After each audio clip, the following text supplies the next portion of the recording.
Chest up, shoulders back. This is Revival Fitness, your home for gains and brains.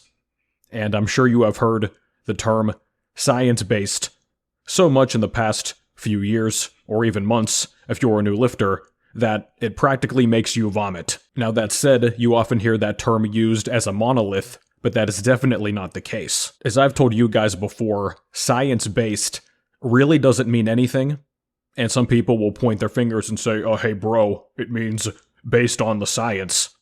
Now gee, thanks Einstein. Any other enlightening takes for us? I just don't think there's any science to support that, buddy. There's some very basic science out there supporting that. Trust me, pal. That's what it means on paper, sure.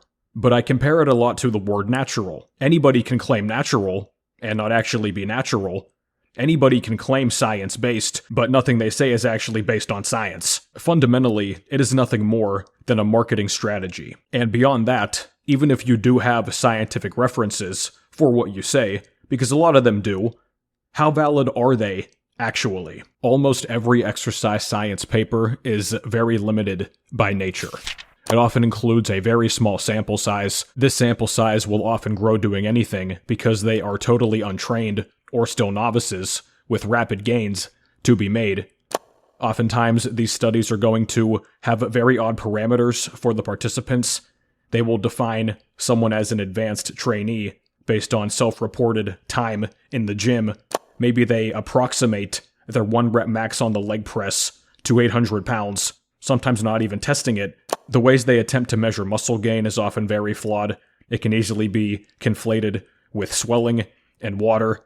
There's many confounding variables. This can include nutrition, body fat percentage, overall limb length, bone structure. Once the people leave the lab, you have no idea what they're really doing, or eating, or how much they're sleeping, or anything else, no matter what they tell you. And beyond all of that, did the results even reach statistical significance? Oftentimes, they don't. So the people who say that the science is settled, and a lot of these subjects relating to this field, are simply wrong. You can have a lot of theories, and I think that science-based lifting really should be called theory-based lifting, because that's ultimately what it is. That said, it is still a very powerful tool in terms of drawing attention and giving yourself credibility. They'll post the title of a study, maybe a highlighted sentence from the abstract and or the conclusion, maybe one from the results, and perhaps a graph or chart from the study too. And not only do almost all of these lack context, they're often shown on the screen for a second or two. Nobody could possibly interpret them fully in the time that they're shown. But it woos people who just see things pop up constantly and hear big words and think, this person must be a genius. And there are a few main ways that people virtually cite themselves with the science. The Jeff Nippard method is to splash up the paper for at least a couple seconds. Gotta give him some credit for that. He'll usually put up the front page and give you enough time to at least read it, so you can look it up if you want. The Mike Israetel method is to simply say the science shows, and that's it. He never cites anything. And then the third way is a mishmash of what I just mentioned. On Instagram and TikTok now, they commonly splash up all of these little snippets constantly. It's like watching slot machines at the casino. It's endless noise and lights and graphics, and it's very disorienting. But at the same time, it's also intriguing and keeps a lot of people coming back for more. So on that note, finding good information at this point is almost like a jackpot or a lottery. Good luck with it.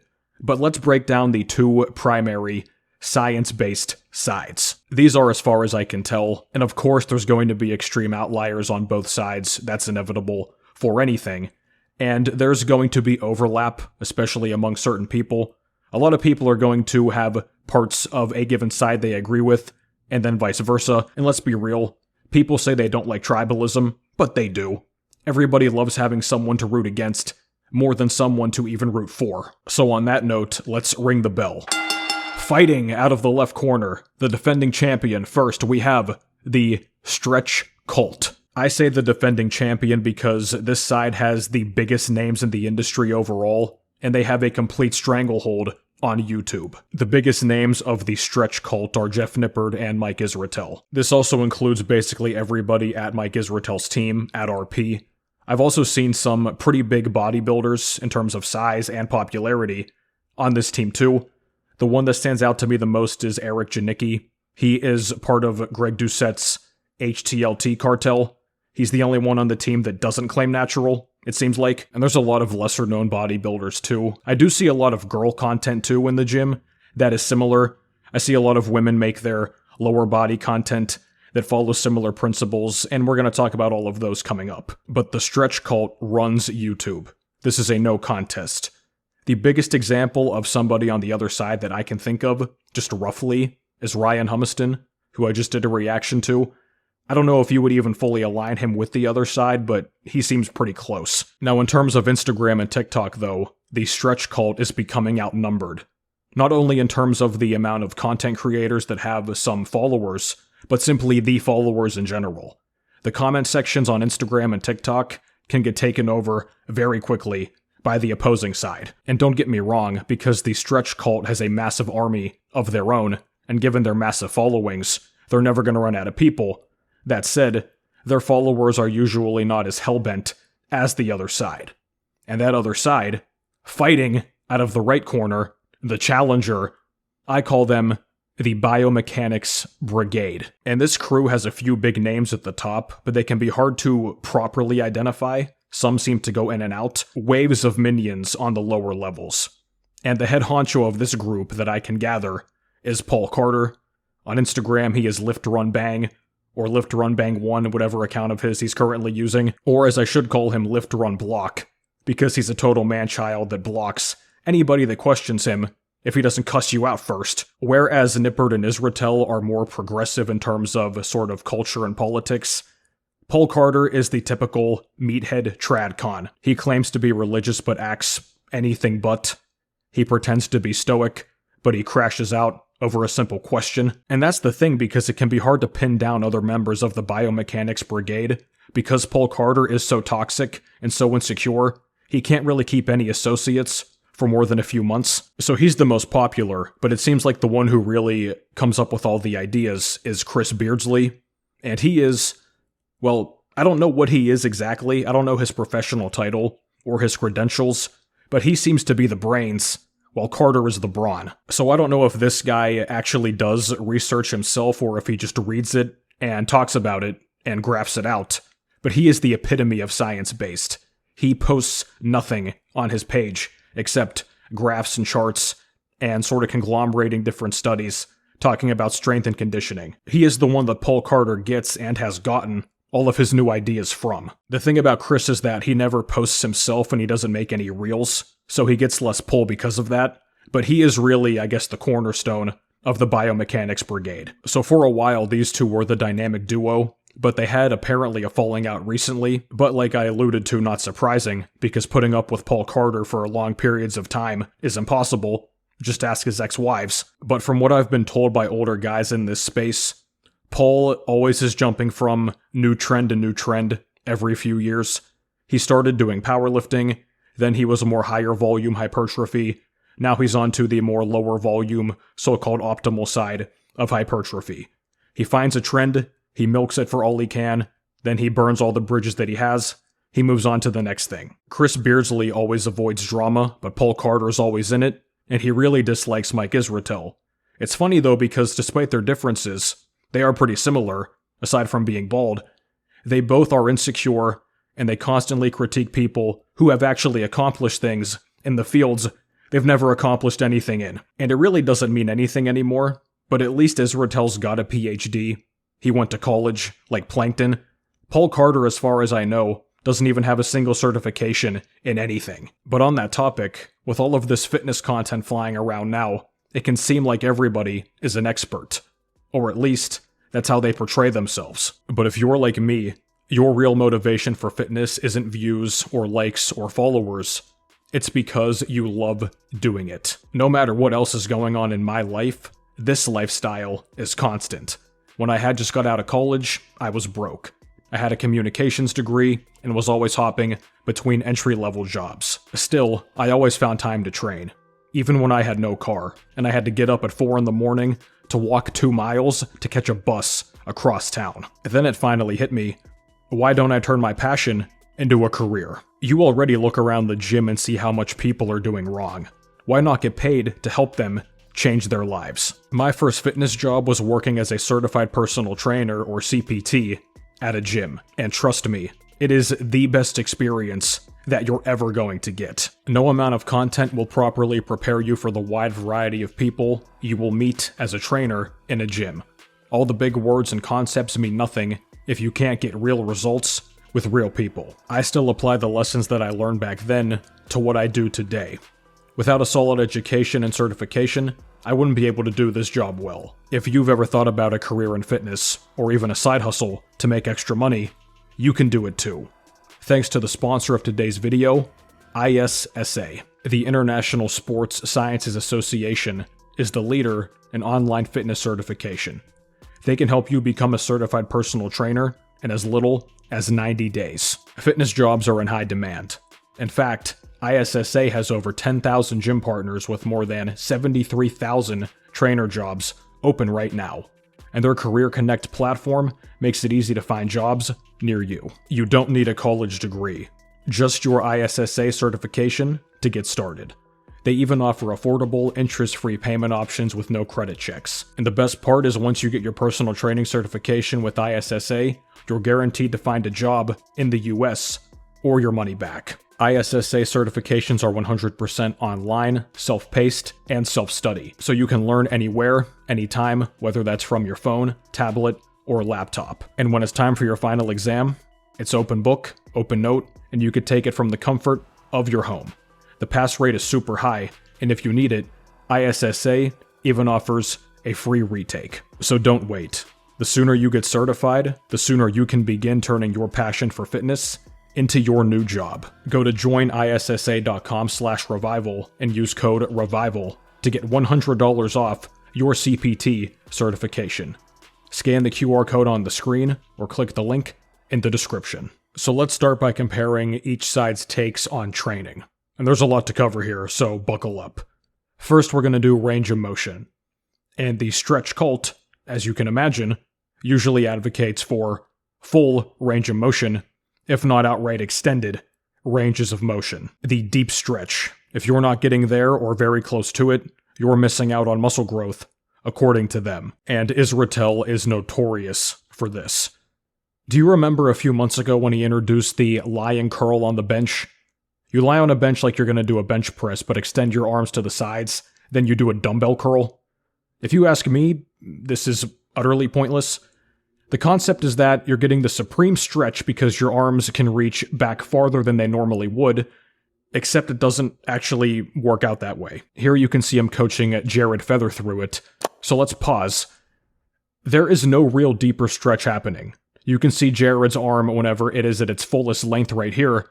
If we just crop his body and change the angle to where it would normally be on, say, an incline curl, or even a seated or standing curl, this is no farther than it would be in those scenarios either. Now, Mike also said this exercise is superior because it gives you the most tension during the deep stretch at the bottom. As I mentioned earlier, that is a good theory, but it's not a guarantee, and especially if you're not 5'5", like Mike, or if you are Jared's height and you have to really move your arms and angle them to get this to be feasible, a lot of guys, if you try this, you're not going to be able to get the full stretch. For a lot of guys too, this could result in shoulder pain, just given the leverages of the exercise, and you're going to have to use much lighter weight comparatively to your standard dumbbell curls, no matter how you do them.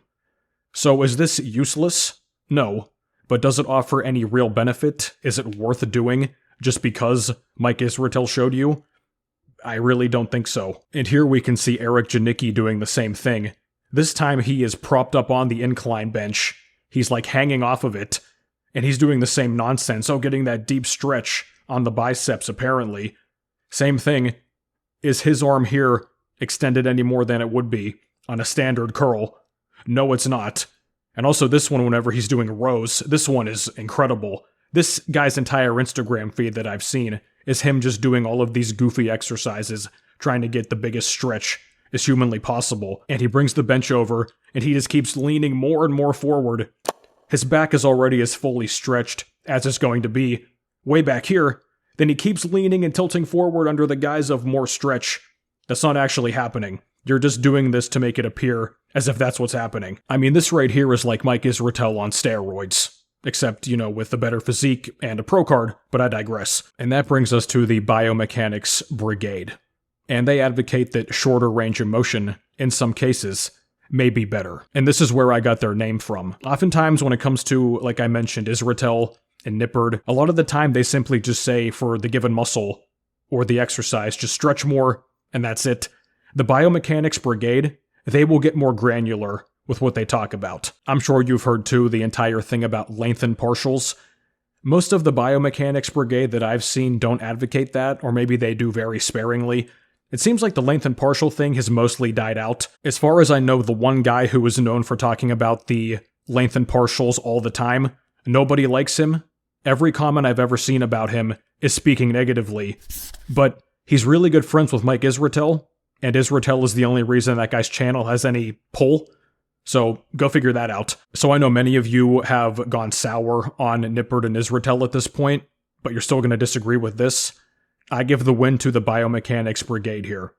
I think they have valid points when it comes to shortening the range of motion to some extent, not just outright half-repping, don't get it twisted, but there are valid examples of whenever a shortened range of motion is better for given exercises and given muscle groups. I'm going to talk about this more coming up in the future video, so stay tuned for that coming video, but because the biomechanics brigade could actually break this down in sufficient detail, they get the dub here. Next up is volume. And the stretch cult, most of them, from what I've seen, still give the very typical recommendation of 10 to 20 sets per muscle group per week. We'll talk about that more in a second. But a lot of them are going to advocate like a minimum of 3 sets for every single exercise, really no matter what it is. Some of them go up to around the 20 set per week mark or even beyond. They say that the more volume that you can do, the better. And the really extreme ones will go up to like, who knows how many, 30 plus sets a week. What was that old study that came out?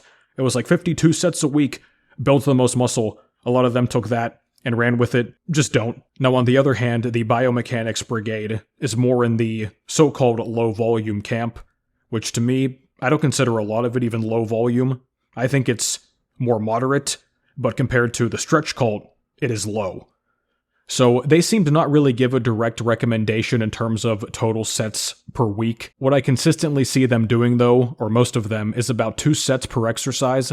Sometimes they just do 1, like they will do 1 top set, very similar to old school Dorian Yates style. If I had to come up with a ballpark of their total weekly volume, just broadly speaking, it's going to be probably, say, 8 to 10 sets per week per muscle group. So the winner here, I've got to say, is the biomechanics brigade. And they have brought back more, I would say, reasonable and ultimately better volume recommendations per week, and getting away from this stuff that ends up being, for most people, way too high.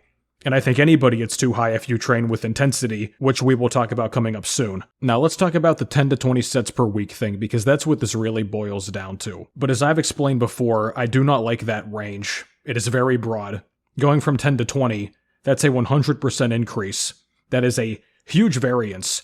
And by default, it's human nature to assume that more is better, and you have to do more. Especially novice lifters, they're going to always gravitate to more, and that is not going to help your progress. And I don't care if somebody is natural or even not. I don't believe anybody is growing optimally doing 20 hard sets per week for a muscle group. Now, sure, you can alleviate the downsides of that with plenty of food and steroids, but even so, there's a lot of drawbacks, and the food and steroids would still be more effective if you weren't doing a bunch of junk volume. And even today with all of this content, this is how most people in most gyms train. They just go after a given number of sets on typically a bro split. Even if not a bro split, they're going to coast through their exercises because they just have a laundry list to do, and to simply reach all the stuff that is written on the piece of paper or on the app, you're going to have to take it relatively easy. I still see it myself all the time. People in gyms are always going through the motions. And even if you can train, kind of intensely like that, it's not remotely as hard as you could be. And you can have the greatest form known to man, completely textbook, but if the intensity's not there, it's not really going to amount to much. And there's a lot of people that would see my volume recommendations and think that they are too low. So my typical range that I would advocate for is going to be about 8 to 12 sets per muscle group per week. And I think even 14 to 15 is pretty damn high. Going up to 20 or beyond, I think, is unjustifiable. If you're reaching a high intensity threshold on every set and doing upwards of 20 sets or more every single week, you're going to get battered. Like, you're going to be so exhausted all the time.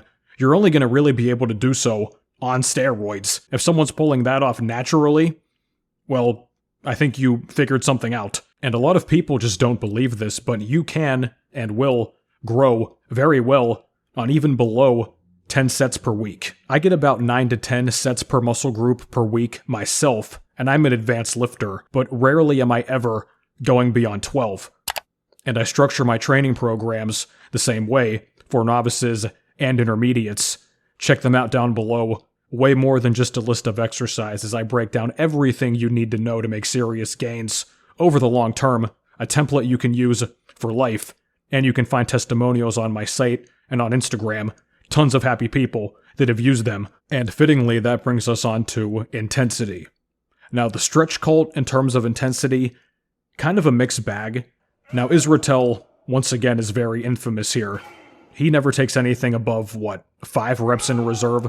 He seems like more of an outlier, though. Even though I've seen a number of pro bodybuilders train pretty similar, maybe Mike is mimicking them, and he hopes to get the same results. But a lot of the biggest bodybuilders, they kind of, like I said, go through the motions. They just pump out the weight. As soon as it gets a little bit hard, they basically end the set, and someone says, "Oh, you bro," then they congratulate each other. That's pretty common. Now, once you get to the biggest guys, and they're on just gallons of steroids, you could argue that's better for them, because they could put themselves at a big injury risk by lifting very intensely with heavy weight, given that the muscle growth is going to outpace that of the tendons and the connective tissue and the joints. Israetel, I'd say, is on the more extreme end, and most people in general are not going to be massive IFBB pros either. So if you look at somebody like Nippard, he trains pretty hard from what I've seen, or at least he has been lately. Something he mentioned recently is that he's doing last set to failure. That's something I very commonly hear. So if you have 3 sets of an exercise, the first 2, 1 rep in reserve or 2 maybe, then on the last one, that's when you really push it. The thought process is get the volume, but still get the intensity with the final set. I disagree. That brings us to the biomechanics brigade. And aside from very heavy barbell lifts, which they seemingly never do, that's coming up too, they push everything pretty darn hard. Essentially 2 outright failure, or about 1 rep in reserve. From what I've seen, most of them do not do the last set to failure thing, and a lot of them only do 1 top set, so that's out the window to begin with. Now, to achieve this, their form may break down to some extent, but they don't totally care. They are most concerned with mechanical tension and hitting the upper threshold fibers within the muscles. So if you've heard of this before, it's been said, and members of the stretch cult said this, and I think still say this, it's 3 ways that muscles are prompted to grow, or the 3 factors that cause muscle growth. 1 is mechanical tension, as mentioned, 2 is metabolic stress, and 3 is muscle damage. This has been written about by Brad Schoenfeld, backdoor PhD from a random online school. He's good friends with many of the people in the stretch cult, and this was the accepted dogma for many years. And if you do a general search on Google or use an AI, it's going to tell you the same thing. The biomechanics brigade has really pushed back against that in recent years. And I think the reasoning they have for that is sound. If you remember that I mentioned Chris Beardsley, he has written a lot about this, and then Paul Carter stole his work, or I guess at least took it whenever they were friends. But they argue now that mechanical tension is the only one of those 3 things, and really the only thing that matters when prompting a muscle to be built. This is achieved by activating the upper threshold muscle fibers with high motor unit recruitment, or MUR. To put this in simple terms, you have to lift with a sufficient degree of intensity. What does this mean at the basic level? The weight is going to slow down. Not because you milk out the negative, not because you intentionally slow it down for tempo. You lift with maximum force, but it's still going slow because you're really pushing yourself. And you may remember, this is what sent Mike Israetel into a frenzy about Lyle McDonald, however long ago that was. Lyle called out Mike because his reps never actually slow down. He's never actually pushing a high-intensity threshold, and Lyle was correct. Mike posted a clip of him, it was a hamstring curl, I think, and he was saying how, oh, I hit failure, or 0 RIR. He said something, and he very clearly didn't. The weight did not slow down at all. He was not really straining. Lyle called him on it. Then Lyle posted himself doing, I think, the same exercise or a similar one, and Lyle actually went to failure. His weight totally grinded down to a halt, and Mike could not handle that. Then he famously said, fuck you, Lyle, and they were taking shots back and forth, and you've seen what's happened since then. But that's, in layman's terms, what mechanical tension really is. You're going to be pushing yourself not as hard as possible all the time. You can still lift within like a rep or maybe even 2 of failure, but that is as low as it's going to be. You need to be pushing yourself to a high intensity threshold all the time in some form. So you're going to make faces, not just squinting and not just, kind of looking angry for the sake of it. You're going to be seriously pushing yourself, and it's not going to be deniable. Like if you take a freeze frame of your face during the final couple reps, you should laugh at it. You're going to look goofy. Your face is probably going to be kind of red. You're going to have your eyebrows looking upset, scrunches into your face. That's what it really is. So who takes the topic of intensity? Once again, I gotta give the win to the biomechanics brigade. Yeah, they're kind of cleaning up right now, but it might change coming up. Even so, I think this is logical because all of this is centered around hypertrophy. Have you ever seen a so-called science-based powerlifter? I don't know if I can name a single one. I'm sure they exist, but they seem to have really no pull, or at least they don't market themselves that way. All of the science-based content, whether it's on YouTube, Instagram, TikTok, whatever, it's all about hypertrophy and bodybuilding. It's explicitly against powerlifting.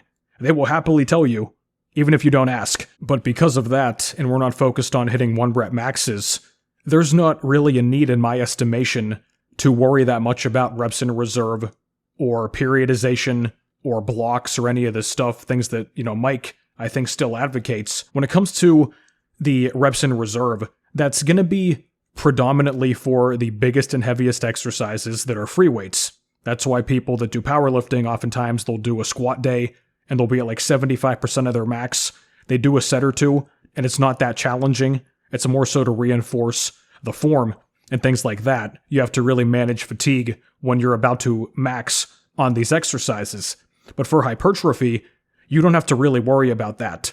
And if you're doing stuff like Romanian deadlifts, you could even do bench squat deadlift in a general hypertrophy program, as I've told you guys many, many times. Don't get that twisted. But when you're lifting for hypertrophy and you're not trying to max out on given lifts, you don't have to worry about these things as much. So because of that, I don't see a need to put these caps on reps in reserve, or at least, on most exercises. And if your volume is not that high to begin with, it's not going to be some massive burden on your fatigue. And I think more people would benefit from less volume, more intensity, than the opposite. So the biomechanics brigade is up 3-0. Things are looking pretty bad for the stretch cult. But now let's talk about form and technique. And the stretch cult is very textbook with their form. One of the biggest things that most of them advocate is the slow negative. We'll talk more about that coming up, but the slow negative can be overdone. I think a lot of people overdo it, especially, once again, Mike Israetel. Look, I'm all for controlling your form and not dive bombing the weight. I've always said that. However, it gets to a point on these eccentrics a lot of people advocate that it's simply slowing down the weight to just do so and make the set take longer and make the weight feel heavier, but there's no real benefit being gained. So the clip you can see here is of Israetel and Jared Feather coaching a woman through a deficit deadlift. And this is not slowed down. This is the actual speed they had her going. And I've also seen Mike put celebrities and athletes through workouts. They'll be using these light weights, but with super slow motion. It's just something that, realistically, these people are not going to train like this, nor should they be training like this. It's something you do for the camera, like, oh, slow it down. And this stuff works great in commercial gyms. You can woo people that don't lift a lot with this. It feels so much heavier, doesn't it? I think there's two main thought processes of why this is allegedly better. One is because you can really enhance the pump and that's going to give metabolic stress and muscle damage, those two things talked about earlier. Then number 2 is like, okay, we're innately stronger during the negative, so if you milk the negative and make it take longer, I guess you're getting more muscle growth from that too. Maybe that relates to the first point, but in any case, it doesn't add up. There's no need to make your negatives take 3 full seconds, or even beyond. And I still hear people say this, and see it in comment sections. They say, oh, but slowing down the weight is a form of progressive overload. Nope. You are not progressively overloading by slowing down each rep. You are changing the tempo of the exercise. If you do a bench press with a typical 1 second negative versus 3 seconds negative, that's not the same exercise whenever you have those parameters identified. Now you can argue that you've cleaned up the form, sure, and if you're really trying to hammer down the form on a given exercise, going with the slow negative can be useful for a period of time, and some people like to do slower negatives in general. It just helps them sort of stabilize the weight better and focus. I'm like that for certain exercises too. Even so, it's not necessary to do, and there's no real benefit to doing so unless you are outright dive bombing the negative from the start. And I don't think anybody I've mentioned so far advocates doing this, but some people still say, oh, whenever you do the concentric or the positive, go slow with that too. That's a classic commercial gym trainer thing. Feel the burn? Do not ever do that. On the concentric, you want to lift with as much force as you possibly can. Now, the biomechanics brigade, they really popularized a lot of these movements that are quite easy to make fun of, and they can be annoying as another gym goer. This is stuff like the iliac fiber pull down. You know, they drag benches over to the cable station for the lat biased row, and they do special shrugs with an incline bench in the Smith machine, and now they post about doing like flaps for the lats. These are the guys that always have something new, and as far as I can tell on YouTube, Hussein is one of the biggest ones. They always have to have the new thing that aligns with whatever science that they cite, and it's the most optimal way, and it's the most S tier, and everything else pales in comparison until 2 months later when the new S tier thing comes up. So this doesn't seem to be as rampant as it used to be, because they exhausted a lot of ideas already. That said, there is a conflict of interest, or I guess you could call it really irony, that comes with this camp, because they want to have the most optimal form that aligns perfectly with the fibers and hits the muscle as precisely as possible. That said, when it comes to their technique, I see a lot of them, and their form is breaking down later into the set, or even from the onset. So some main examples of this that I see, if they're doing like a chest-supported row, they will be yanking their body off of the pad to simply get the weight up. They probably cannot do an actual rep with their torso on the pad at all. And when it comes to things like chest presses, oftentimes they will be shrugging during the reps, and they sort of tilt forward with the lower body. They make a self-imposed decline to make the reps easier. Once again, because they like to lift heavy, a lot of them. They like to warn about the fatigue of doing higher reps, and they really define that as anything above like 8 or so. So they're going to lift a relatively heavy amount of weight in general, and to accommodate that, a lot of them have to make their form, well, frankly, suboptimal. And one of the more recent developments, too, in the biomechanics brigade is that they outright say there's no need for slowing down the negative. Some of them will argue that it can be beneficial, not in terms of muscle growth, but just as kind of a general parameter, which I, roughly speaking, agree with. But a lot of them now, they do essentially 1 quick second negatives. I don't see a problem with it. I mean, as long as you're controlling the weight for the given exercise, and you're not using a lot of momentum. Now, it's easy to overdo this and start doing a dive bomb for the negative, so keep an eye on that and record your form. Get a little tripod, check out the top corner. It's going to be right there for you. It's like $20. Just get it. Stop making excuses. So in theory, I understand the argument that a slower negative is better, and if you don't have control, I do agree. I'm not going to say outright that slowing it down more is a guarantee of more muscle growth. You may prefer it, and I do myself for a number of things, but it's really a preference, not guaranteed optimization. And maybe the worst part about the biomechanics brigade now is that since they've exhausted making up a lot of new exercises, what most of them do, the younger ones, they just bring things to the gym to optimize stability. I'm not exaggerating when I say this. Some of these guys will bring seat belts to the gym, they will get extra padding, and they will strap themselves in like it's a roller coaster or just even a car ride. They will also put straps, and some of them even use Versa grips on hamstring curls and leg extensions because they have to grab the handles as hard as they possibly can and not risk letting go at all, which, how are you possibly losing grip on a leg machine? Some of them now bite into their shirt or a towel. I've even seen some guys bite into their disgusting wrist wraps when lifting because a single study showed higher motor unit recruitment when your teeth are engaged. And some of them, even when they do a single arm tricep press down, they will tie their free arm to the post to minimize swaying as much as possible. And don't forget, hold the pivot point of the cable and the pulley with the free hand too, if possible. I mean, these guys do everything under their power to get the most stability out of an exercise. And it seems like most of the ones that do this are pretty small, so it seems to be more of like a funny trend among the novices.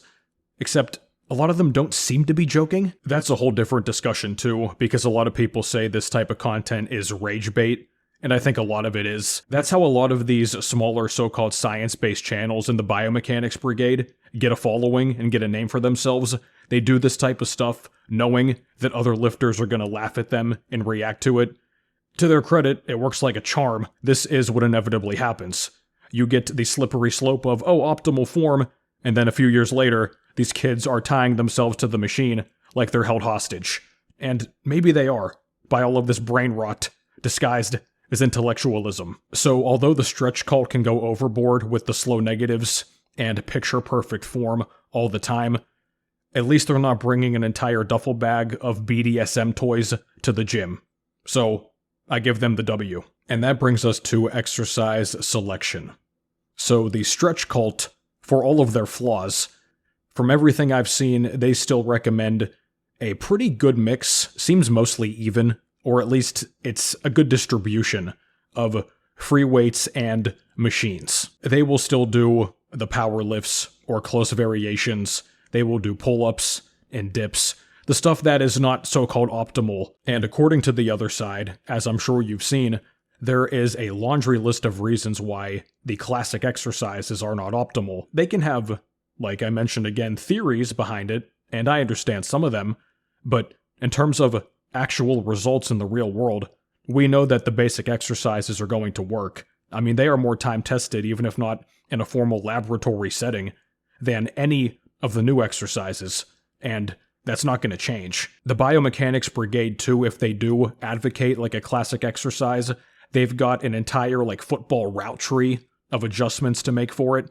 They can take it from D tier into optimal tier. And beyond that too, since stability is one of the biggest things they focus on, because the more stable an exercise, the more you can recruit the upper threshold fibers of the target muscles, which I understand.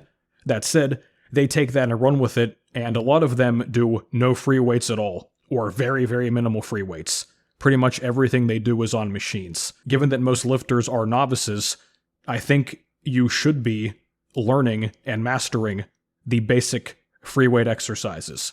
People think that's outdated thinking. Call me old school if you want. Call me Mark Ripito Jr. I don't care. If you are serious about gym progress and you cannot do a basic squat or a deadlift or a bench press, if you can't do a pull-up or a dip and push yourself doing those things, I don't care about the rest.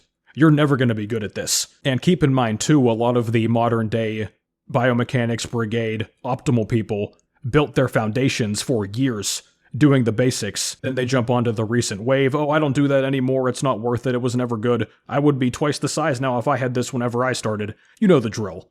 So for that reason, the stretch cult gets the W here. At a certain point, it goes from prioritizing the theorized optimization to a lot of them pretty clearly just don't want to do something not sitting on a machine. They want to avoid the inherent struggle of doing heavy free weight exercises.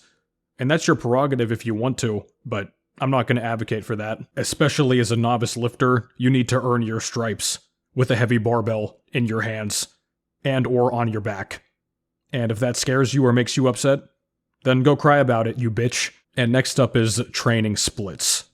And the common denominator among both of these groups, if we had the Venn diagram, neither advocate the bro split. Everybody was doing the bro split 5, 6, 7 years ago, and then it totally got upended whenever the new research came out about the benefits of higher frequency, even though some people knew about that long before, and even though the most classic template ever, 3-day-a-week full body's been around since what, the 1800s? That's an interesting thing to note. The general bro split is seemingly really only popular still among a lot of IFBB pros and general gym goers, because the IFBB pros are who a lot of them kind of gravitate to. And the bro split's never going to die, by the way, because it's very simple to lay out.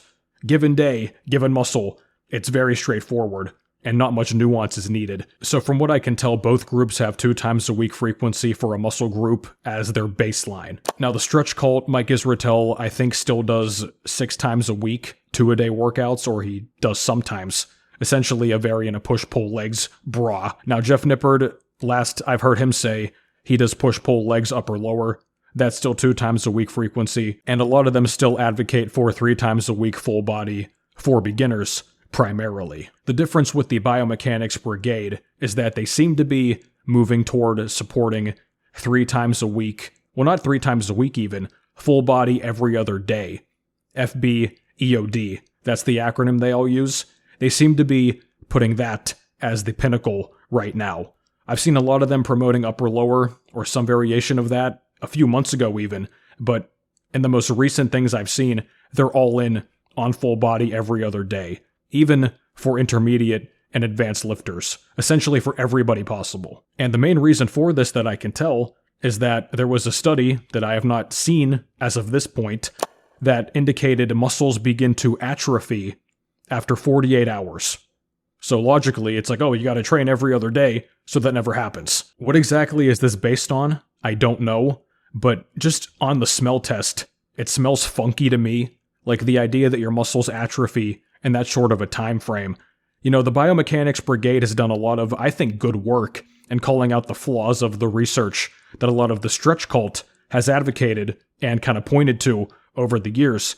That said, it seems to me that the same issue is going to happen here. Like they'll talk about how the stretch cult says, oh, this given study found that more volume's better, and then they measure the muscles and it's really just swelling and water retention in the muscles. That's what's being measured, not actual contractile tissue, right? So it seems to me, whenever they say, oh, the muscles atrophy in 48 hours, I think the same thing is happening, just in reverse. But in any case, 3-day-a-week full body splits or even full body every other day are great. They're totally viable. I have no complaints with them. Even for advanced lifters, they can work. The biggest issue for me with those is that, depending on all you want to get done, and also your schedule too, those full body days can become relatively crowded. If your gym is busy, and if you take good rest periods, as you should be if you train hard and lift pretty heavy, you could be in the gym for a while, like 2 hours or more. Some people cannot do that. And there's still a misconception. Some people say, oh, well, beginners should start at 3 days a week, then work up to 5 or 6 days a week. It's like, there's no need to do that. The question now is, when does the bro split return as the most optimal? Because it's been the bad guy split for a while now. When does it come back? Seems to be in the next handful of years, because everything always has a resurgence. Inevitably it will. So maybe by 2027, 2028, we're going to start seeing the new studies that prove bro splits are actually optimal, and all the videos will be made. But in terms of the winner here, I think I'm going to call this a draw. It's too close to give the nod to one side. I mean, I get the idea behind advocating full body more. That said, I mean, what is the huge difference between 3 times a week full body, as an example, versus 2 times a week upper lower, for instance? I don't think it's that great. I've coached many guys using both, and the results don't seem to have a big variance either way. I've done them both myself, even whenever I was a younger lifter. From beginner to intermediate, I went from 3 days a week to 4. I still made progress. So it's hard to really extrapolate how big of a difference it's going to be. So I'd call this one a wash. Now on the topic of nutrition though, they are very similar. They are both essentially parrots of just Kaiko and the food pyramid. I've seen a lot of people from both camps talk about eating, and it is the same thing that you've always heard. 1 gram of protein per pound of body weight, roughly, low fat. Avoid saturated fat, it's so bad for you, it's going to give you a heart attack, and high cholesterol's dangerous, that bullshit. And then they'll say, oh, get your healthy fats, and then they'll name a bunch of plant sources and even seed oils as your healthy fat sources. Yeah, we got some enlightening stuff over here. It's a disaster. Let alone listen to them talk about the so-called science about nutrition, and they look up epidemiological surveys and say, this proves that a given food increases risk of this. It's really bad. So keep your fat low, say like 20% or so of your total calories, or maybe a given percentage of your protein, and then of course fill the rest with carbs, eat a bunch of fiber. It's just stuff you've heard over and over. It's nothing new, and it's nothing really even insightful. Both of them are going to generally advocate whole foods, which seemingly everybody does that now. From what I can tell, people on each side have some percentage of their diet as sort of cheat meals, or if it fits your macros types, like sweets and eating out and stuff like that. Israetel, once again, is very notorious here. He eats what you would call ultra-processed food for a significant portion of his diet. The guy who is the nutrition lecturer at colleges. Now, on that note, something that both sides have in common too is that they are religiously devoted to diet soda. They will both defend it as if their life depends on it. No matter the faction that you're talking about, diet soda, or as I like to call it, diet cope, is the holy grail of the fitness industry, because most of these people are in denial sugar addicts, and they just need a sweet kick all day long, but there's no calories attached to diet soda, so they just chug the stuff all day. They can't simply drink water. It's not sweet enough. You gotta have the diet cope. But at the very least, I have to give the stretch cult the win, because they will outright say to bulk and cut. From what I can tell, really nobody in the stretch cult plays the maingaining game. Now, the biomechanics brigade, they've cooled off on this recently because I took a few of them to the shed, but they were really heavy into maingaining a number of months ago. And don't worry, it's going to come back again in the next couple years, as it always does. I'm not going to go into the entire spiel again, but if you're somebody right now that is like, oh, maingaining, bro, just maingain, don't comment about it, because I will interrogate you, and I will embarrass you, as I've embarrassed a couple people in the biomechanics brigade recently. If you want to see an example of that, click the video in the top corner. They make complete fools of themselves and just can't realize it. Don't call it a comeback! And just like that, they've come down from a 3-0 deficit. The stretch cult has tied up the series. It is now 3-3. And last but not least, we've got ego. And what I want to really focus on here is how well are they able to take criticism, and can they admit that they're wrong. But from what I can tell, at least the bigger names in the stretch cult, they don't seem that psychopathic. I mean, Israetel once again stands out as one of the biggest examples. He had the entire thing with Lyle McDonald. He objectively lost and kept just burying himself deeper and deeper. Israetel also says some kind of goofy things. What was the recent one? I'm bigger and stronger than Mike Mentzer. Now, was Israetel actually stronger than Mentzer back whenever he lifted heavier? I could definitely see it. Is he bigger than Mike Mentzer was currently? I think he is. In terms of height to weight, I think he definitely is. Even so, he's nowhere close to his aesthetic. So he may not be wrong, but in terms of the look, since Mentzer was much more pleasing to look at and stayed much leaner, even if Mike is correct technically about those things, he says things like that, it comes off as very bad and bitter and like he's coping, and people make fun of him for it, and I guess rightfully so, because he says those things after people call him out on some stuff, and he seems to always want to double down. And we've seen Jeff Nippard recently too join the fake natty mafia. I don't think he's ever really given a shit about this subject. I think he's been finessing people for a long time, defending obvious fakes, but such is life as a professional so-called natural bodybuilder. Now that said, compare this to the biomechanics brigade. This crew has some of the biggest, I would say straight up narcissists that I've ever seen.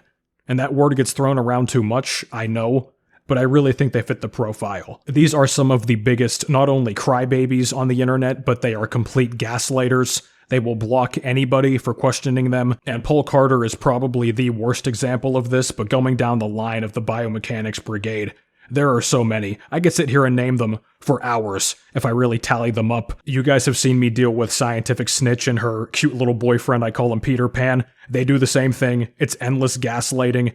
endless moving the goalposts. So I'm sure a lot of you by now were completely tired of israetel and nippard. And I've been, I think before you guys, I kind of tried to warn you about them, but it takes time for people to adapt.